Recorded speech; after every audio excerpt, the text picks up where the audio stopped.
we twemanyi twagala okulya ground media bananga aliwana kwa Mukolo. So ushers are helping us bali mukubasitula mpola. Amooti Omubalanguzi mugende muri ogwokuna. Baga mwali debde nengate munaliya. Ate leweta baga wakana. Owe kalera.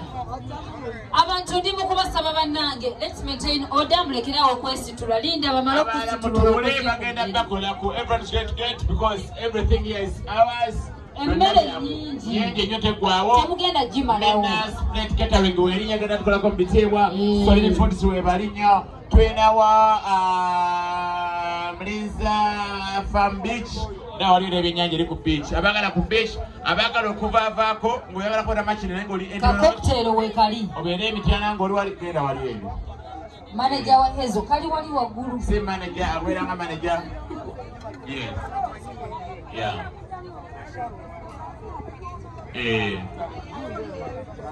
Kale. So maaso abanna tujja kujja tunoonya naye nagula tiketi esooka. Agenda okula eyokubiri ne wali VIP lounge. So muli emmere banaye okuyagala muyagala mbiteebwa. Nzije Madam Kalo batogamba. Banaye Mama Kalo okubajjawo okubimanya.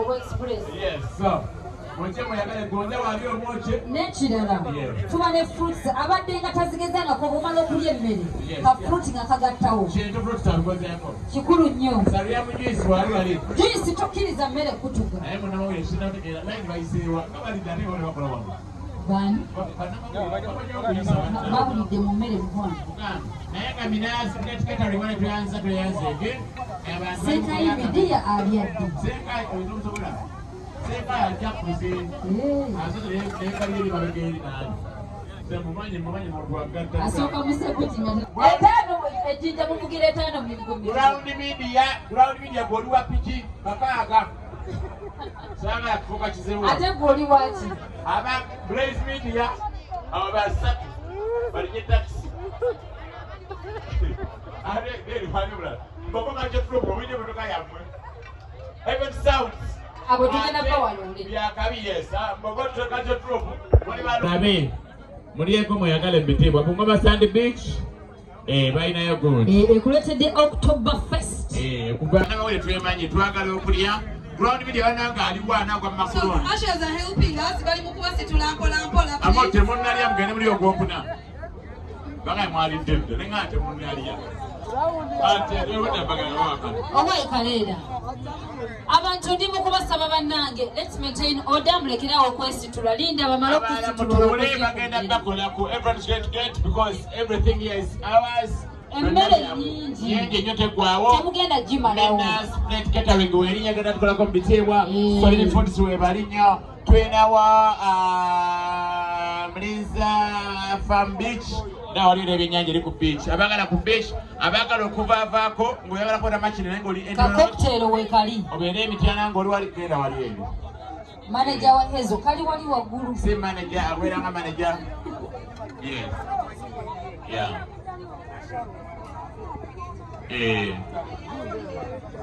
Kale. So maaso abanna tujja kujja tunoonya naye nagula tiketi esooka. Agenda okula eyokubiri ne wali VIP lounge. So muli emmere banaye okuyagala muyagala mbiteebwa.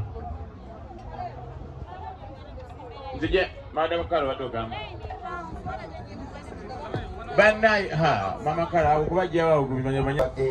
Tubaddira ne hotels nyingi nnyo abategeka abatufumba emmere ne tubakolako kintu bwe kiti.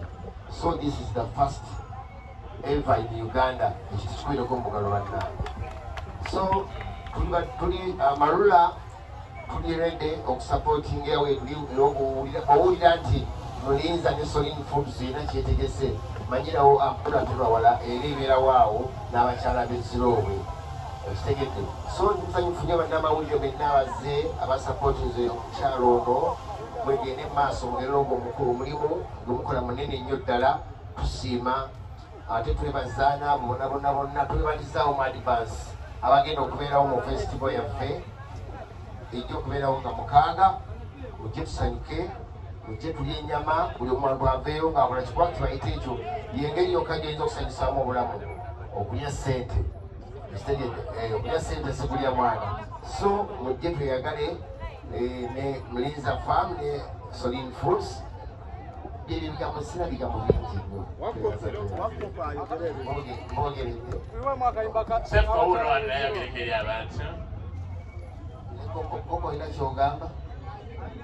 Muwe mwayogereko Koko mama wa Amooti. Mama wa Amooti yogerako. Yogerako kwazaala Amooti nawe fukire ekisi. Abakulu n'entondo.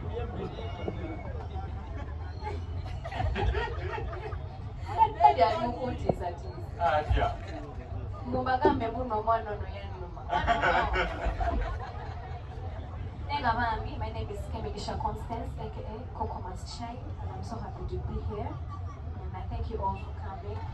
And I think let's meet there on the 6th.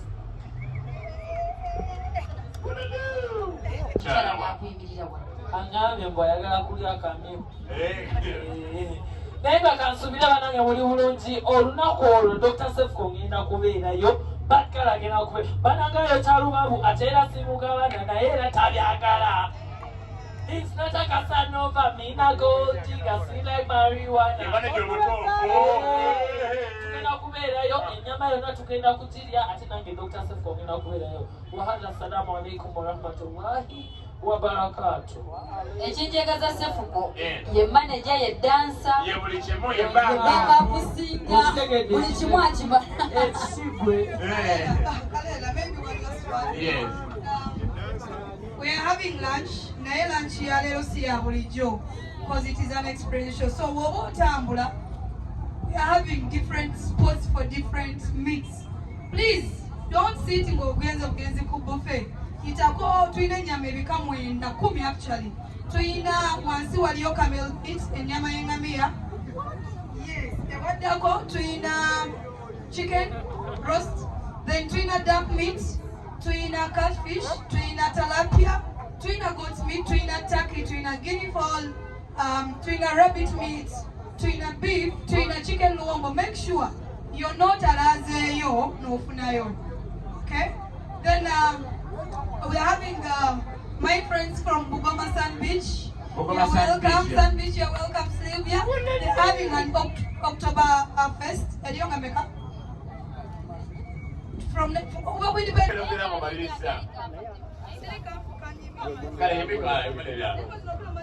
It's okay, yes. Good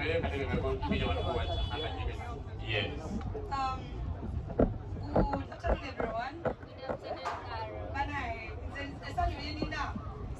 I'm getting out of words.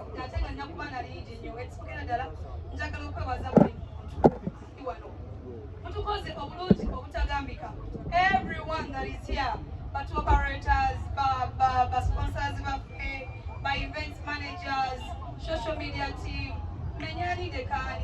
but I'm going to mention. My name is Awede Carol, co-director Emliza Farms, director Solid Foods, director Emliza Meat Store, director Solid Mobile Foods and Grills. So Ralelo Jakla coming up to our launch to turn sell to the ticket. This is the price. We are starting to sell our tickets today. The tickets are available.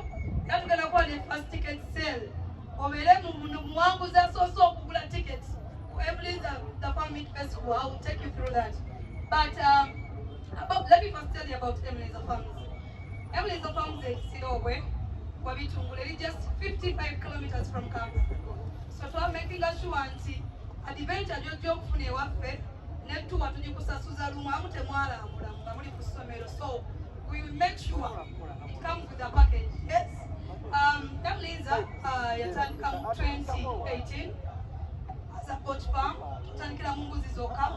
But we have come up with these renovations because of one, the market, secondly, the community we work with. Now, market demand so trainer experience the agro-tourism sector. Now we are making 2 years. Hosting 5 years old. Really thank you for the love you have given us. Secondly, I want to thank our sponsors. Uganda Tourism Board. Thank you so much. We know what it means to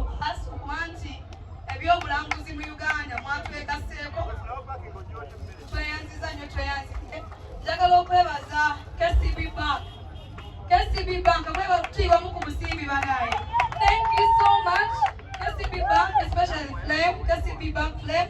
So we are saying KCB Bank for Bachala Bezilo. KCB Bank?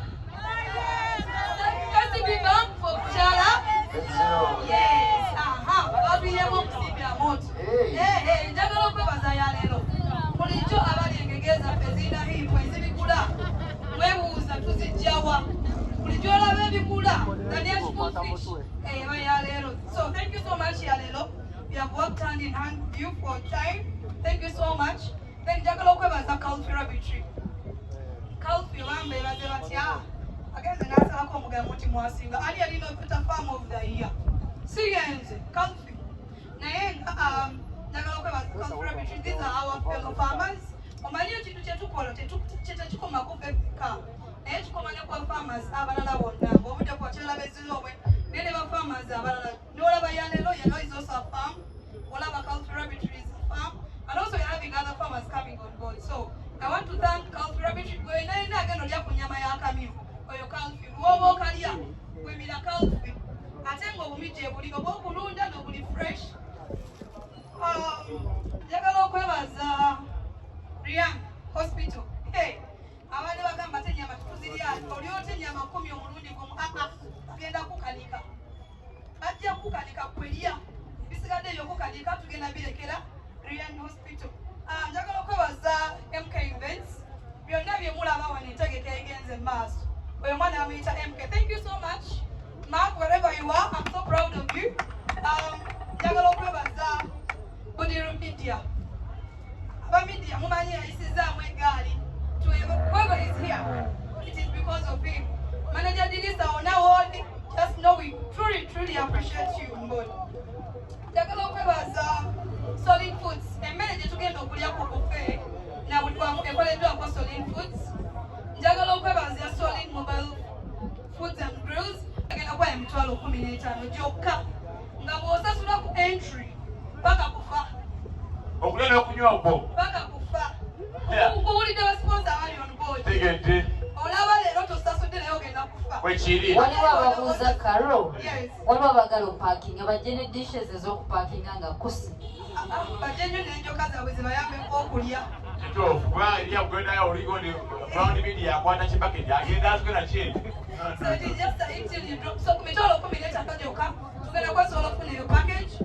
Then kumitwalo 2 ogenda kusobola okufuna day package. Camping tent. Bulijjo musula mu nnyumba. Mujje musuleko outside. Hey! You come and sleep outside. So kumitwalo 2 ogenda kusobola okukola day n'oweebaka ate n'enkya break. Uganda esinga Bulaaya. Akonokawangaza nti okay, so mutukwaniriza nnyo. Okay, Henry Kenya emanya gange asomedde mu Uganda. 1, 2 bannange tukoze bulungi agro-tourism ambassador kubanga kiri part of tourism. It's a product once wa Uganda Tourism Board.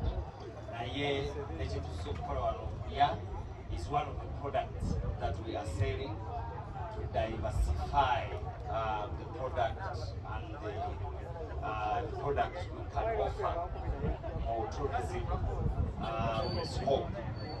Okulya emmere gye tulina wano mu Africa nungi naye ate emmere eri e Uganda esingawo. Tulina emmere eri fresh buli muntu yenna mu nsi agimanyi. Nsobola okuwa example nti ennaanansi yaffe evudde e Uganda yesingira ddala obulungi mu nsi yonna. Ate ekirungi ku nsi yaffe Uganda nti ennaanansi evudde Zirowe eyanjawulo ate nkannyo. Ate ennaanansi evudde Mpigi naye ate ewooma bulala. N'ogenda Embaale n'osanga ennaanansi ate ng'eyaayo naye ewooma bulala. Naye ate ennaanansi kikwewuunyisa nti ate zonna eziva mu Uganda ate zisinga ennaanansi eziri mu nsi yonna. So we embrace ekyokuba nti tuyina emmere era abantu abamu bava yonna gye bava gazze kulya mmere eri fresh e Kampala. oba mu Uganda kyekimu ku bintu bye tugenda okussaako essira okulaba nti emmere yaffe tugitunda mu nsi yonna era n'okuba nti tusobola okuba nti otujja okwongera okumanyagana ate era n'okutambuliza awamu. So we promise you our full support. We shall be with you on the 6th, starting from now. Wangira we tuli team yonna Air Express Security Uganda Limited. Namwe abetaaga obukuumi obw'emmundu ennene n'entono, we are the security. So kale no bawetaaga okukuuma ebibyo ate naawe okwekuuma mujje tubawe security beyond security. Our head offices are in Chico, ate tulina ne Hoima ne Gayaza Road. So Yefema Express Security Uganda Limited. Thank you so very much. All right, thank you so much. Your speech very wonderful. Allow me welcome the beautiful Miss Uganda Tourism. What should we expect the beautiful day, the 6th of December? Hi, Miss. How you doing? You're so beautiful. Thank you. Ladies and gentlemen, the media team, Carol, thank you so much for inviting me. Thank you for making me be part of this. My name is Nachap Kezia Cindy. I am the Miss Agro-tourism Uganda and Miss Tourism Uganda as well. But today, I sit before you as Miss Agro-tourism.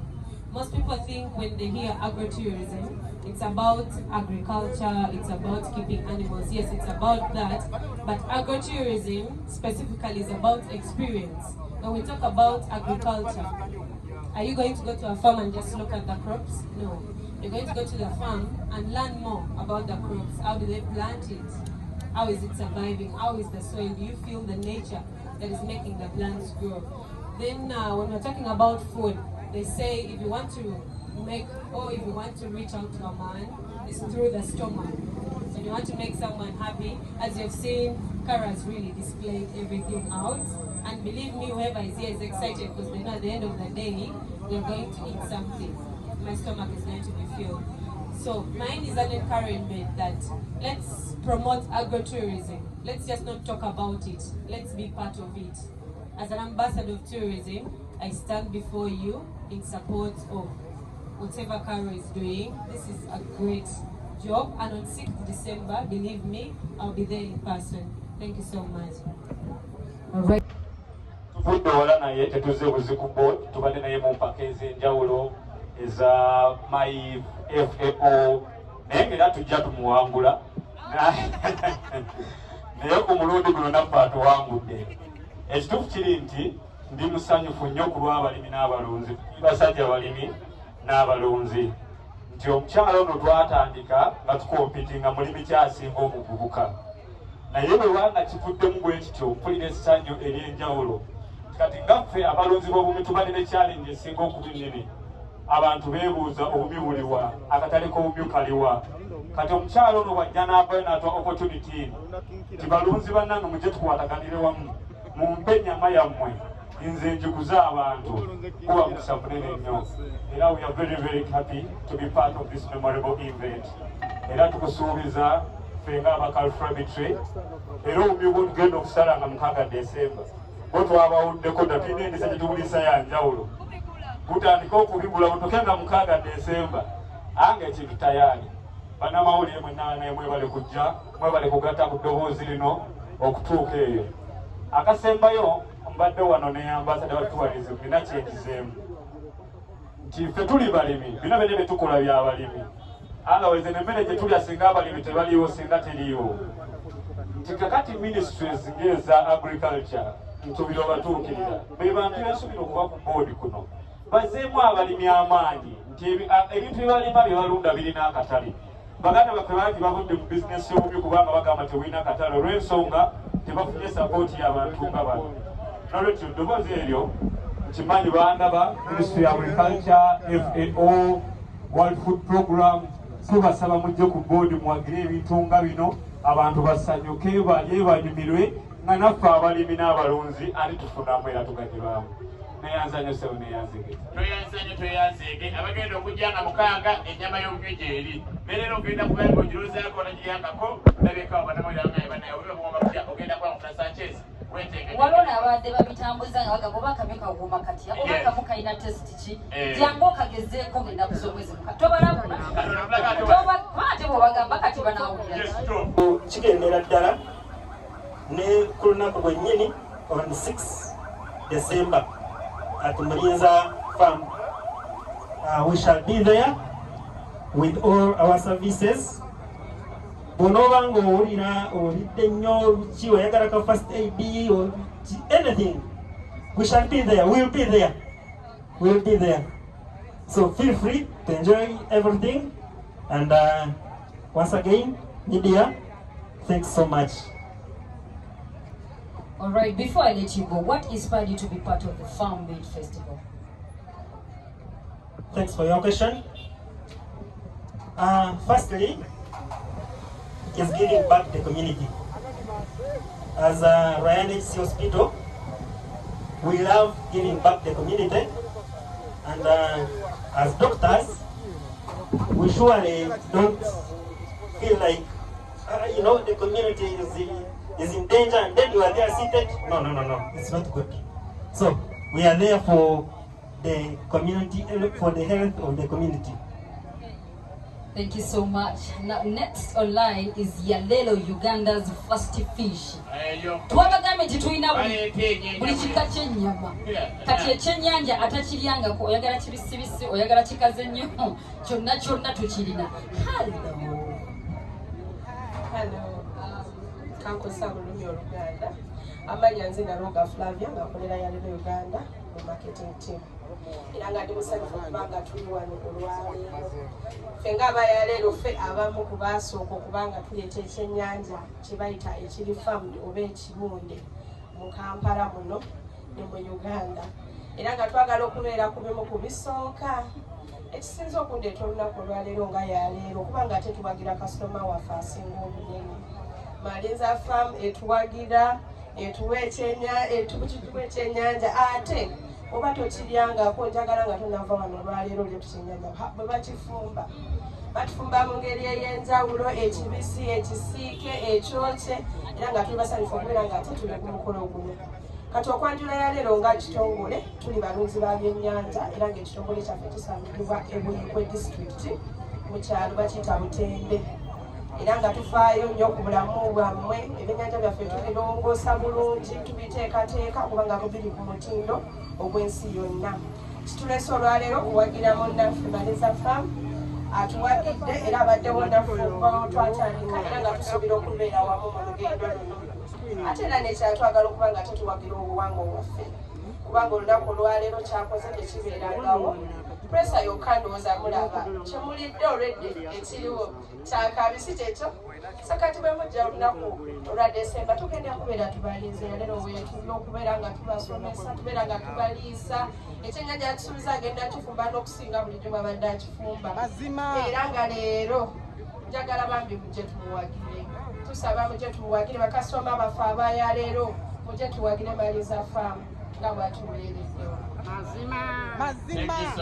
Ekyennyanja kya yaleero empuuta eba yaleero kyonna eba yaleero buli kimu kiba kyaleero kakati mukaaga tuyagala mu bitiibwa twagala kubazaana ekintu fruits atukozeeko wali mu fruits muna yabwedde era tubalako nakatugezirwa naye mugende babakoleko tulinawo salera juice bannange mugendeyo salera juice ali awo batukolako mu bitiibwa inaskilate catering nawo wali agenda tukolakawo first lunch so tubeere bagumu nnyo mu bitiibwa ebingi nabatudde bali kubakolako mpolampola. Allow me welcome the official from Uganda Tourism Board Explore Uganda. When you say Explore Uganda, ati ate Mulinza Farm ogirekawa inspire byonna bitambula byonna awo you're most welcome.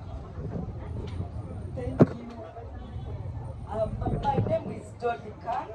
I'm a CEO of Big Seven Africa Travels. The Lona is the Kajokenon. The Lona is the Uganda Wange support. She started a great thing in tourism industry. We always like taking there our clients, abalambuzi bannayeffe tutwala abalambuzi okutambula namwe muyinza okujja ne tubatambuza ne tubatwala ne Mulinza Farm. She has done a great job because She's playing 3 roles in tourism. She's doing agro-tourism, culinary tourism, and traditional cultural heritage. So she's a good supplier of tourism because she's giving those 3 things. But by the way, I'm representing my fellow tour operators, and we brought also this tourism, this agro-tourism. We have Matope tours in Kookie, Ike tours, and many others who are coming in. We are here to support Carol. I am so proud of. Really, this is very nice. Together, supporting, we are still together. Thank you. Thank you so much. Thank you so much for supporting one. Bagamba by Uganda. Build Uganda. Yes. Atera zero ulira nyonga bagamba nti Uganda faba kyasinze mmere woma era mmere nnungi. Kakati ayagala okwongera okuwitnessinga. Ennaku z'omwezi nga 6 Desemba. Wali eri ku Muleza Farm ziro. Ziro bana esiwala nnyo.